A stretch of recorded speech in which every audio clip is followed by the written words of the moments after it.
rained on, getting smacked up. Y'all see how dirty this thing is? This is so trash.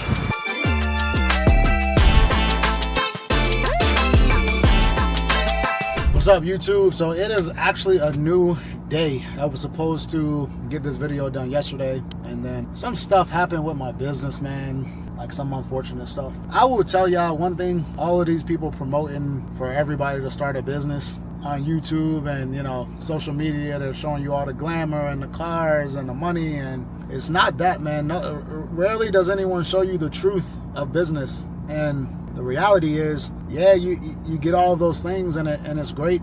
And before I even say this, I'm not trying to convince anyone to not start a business. I just want to tell y'all the truth. And the reality is, every single day there's something.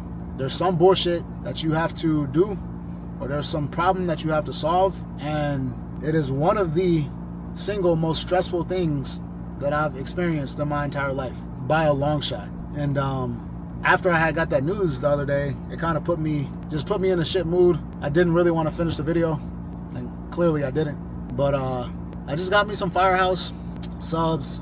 Drop a comment if y'all like Firehouse. And putting positive thoughts back into my head and getting back to business, because you can't dwell on shit. You know what I mean? You can't sit there and just feel bad for yourself, or sit there all day worrying about what happened. Eventually, you got to move on, tell yourself it's okay, and get right back to the grind, right? And that's what I'm doing today. So we're gonna finish this video, and this may be a little bit of a quicker video than some of my other ones, but we talked about all of the good stuff about the Z06. And now I'm gonna give y'all 5 not so great things about the car. And honestly, y'all, I'm really nitpicking. Like, I had to think pretty hard about what I don't like about this car, because I do think it's that good. Like, the car is that damn good that it took me a while to think about anything. So keep in mind, when I give y'all these things, I am nitpicking. But my goal here is for any of y'all that's on the fence about buying a Z06. It's more of an educational video of giving y'all some of the pros and cons. And I'm gonna drop a couple things that I don't like in this video, so stand by. Yo, these dudes on these damn scooters, I don't know if y'all can see, they be tripping, bro. Like, ain't no way in hell I'm about to be nowhere near Miami, Fort Lauderdale, whatever, on these roads. These folks drive crazy on no damn scooter. Brave soul. And you know what's crazy? I should have known yesterday wasn't gonna go how I planned it, because I went and got my car washed, as I showed y'all a little bit, and the dude did a phenomenal job. Like, he did a great job. I've been taking my car there for like the last couple of months, and then I look up and it's like a huge rain cloud, and then it starts storming and drizzling, and I'm like, I just got my damn car washed and now it's about to rain. So I should have known some bullshit was coming. But like I said, it's a new day, and we're not gonna dwell on none of that.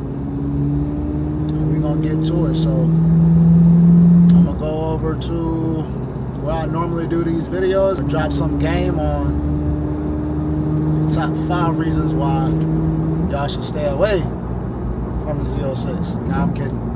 Don't stay away from it. It's a great car. Look at this shit, bro. This is why I can't keep my car clean. Just getting rained on, getting smacked up every day. It's all good though.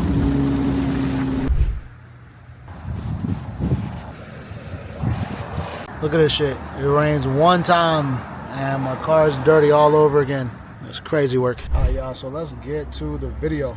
Let's talk about 5 negatives about the C8 Z06. All right, so y'all, let's get to number 1. Number 1 is going to be this seatbelt, little holster right here on the driver's side specifically. Now, this could be just my Z06. It's probably not all of them. You know, they're all made a little differently. But almost every day on the driver's side, my seatbelt pops out of the holster, and then it'll get tangled up from time to time. It annoys the shit out of me.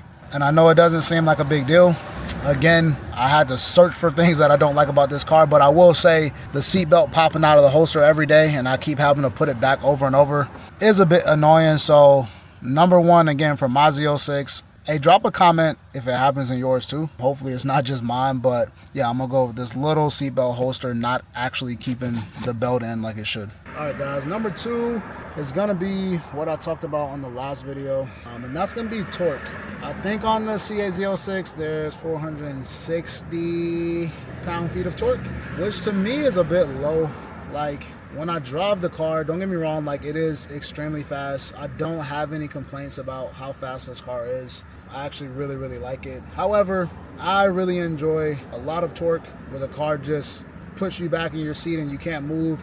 It's just fun, you know? And I remember my Camaro, I had a Z01 2023, 6th gen, and that car is so torquey. I don't remember the numbers that it was putting out, but it just seems a bit more fun than my Z06, you know what I mean? I don't think it's a better car by any stretch of the imagination, but I do think it's a funner car. Granted, I had a 6-speed manual, so that could have had something to do with it, but I do wish the Z06 had a bit more torque. Somewhere in the 5s would have been great, kind of what the Grand Sport is putting out, but I feel like if they did that, there would be no point in buying a ZR1. Like, I know the ZR1 is putting out over 1,000 horsepower. I don't think people actually need that much, but if you would have added, you know, a decent amount more torque to the Z06, I don't think many people would have cared about a ZR1, you know? But drop y'all opinions on that in the comments. I would like to know what y'all thoughts are. Do you think the Z06 has enough torque, or do you think it should have a little more? My opinion, again, I think it's missing a little bit of fun on the lower end. Number 3, this is, I don't really want to call it a negative. It can be a negative, but I think it's heavily based on where you live, right? So I like the coupes, right? A reason why I like the coupes is because you can see the engine. That's a pretty big deal to me. I think if you have this type of car, seeing the engine, that's just kind of like a car person's thing. Whereas in the convertible, you can't see it unless you open it and all that shit, right? However, if you live somewhere like Florida where it rains a lot and it rains unexpectedly, and you like to have your top down, the coupe is not the way to go. So for people that live in rainy areas, I'm gonna give the coupe a little bit of a negative here. Again, even though it's my preference, I'm gonna say it's a negative because it's not difficult to pop the top off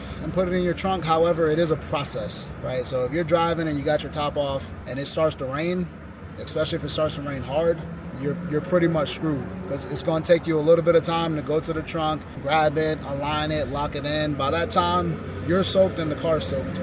So if you live in a rainy area and you like to have your top down, I would say go with the convertible for sure, because it's a quicker process, just in case it starts to rain. However, if you're in a place where it doesn't rain that much, or you know when it's going to rain, I think the coupe is pretty cool for sure. So number 3 is like a negative, but again, it depends on where you live, because I'm totally happy with coupes for the most part, just not here in Florida. Number 4, again, guys, I am nitpicking here more than anything, so don't think too much into it. However, again, I'm just giving y'all some educational insight on the car, just in case y'all get it, y'all know what to expect. So my 4th kind of ding here is the trunk, right, in the back. I say in the back because the front is also technically where your trunk is, but there is a space in the back.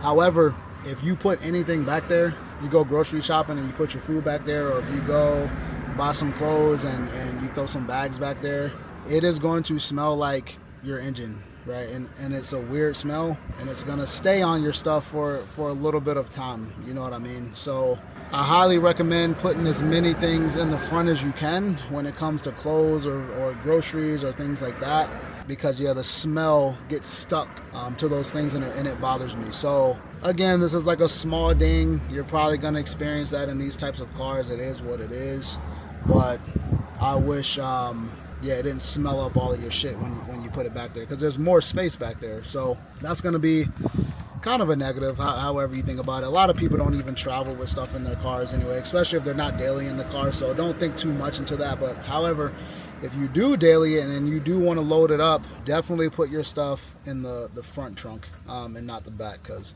And even the front, sometimes I can still smell it a little bit. I don't know what it is. Kind of just that motor smell, but that's gonna be a small ding there as well. Number 5 is you can't just put this car in neutral and rev it. You know what I mean? And when you're driving down the beach or you're driving on, maybe Z06 or something, and you got kids, they want you to rev the engine sometimes, and you can't just pop it into neutral and rev the car with the foot pedal.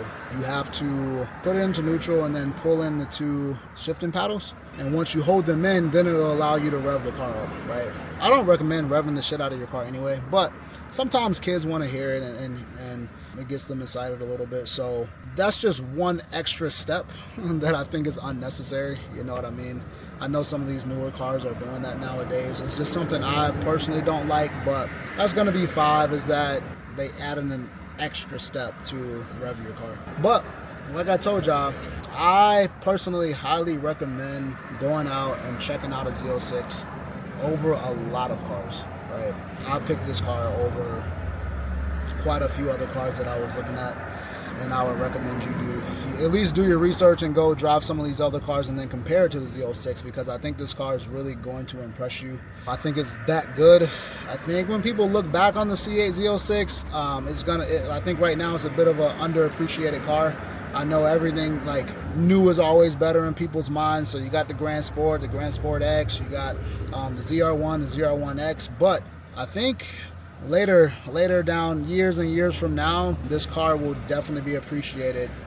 Again, maybe a little later, but I love the C8 Z06. So those are going to be my 5 reasons on things you should look into or think about when you buy the car. But none of those things are enough reason to not buy it. So again, if you're in the market for it, if you have the money for it, definitely go out, buy yourself a C8 Z06. And yeah, thanks for watching, guys. I'm going to try to post as much as I can. So don't forget to subscribe to my page. The more y'all subscribe, the more motivated I am to post. I'm actually kind of having fun with it. So I will see y'all on the next video. Let's get it.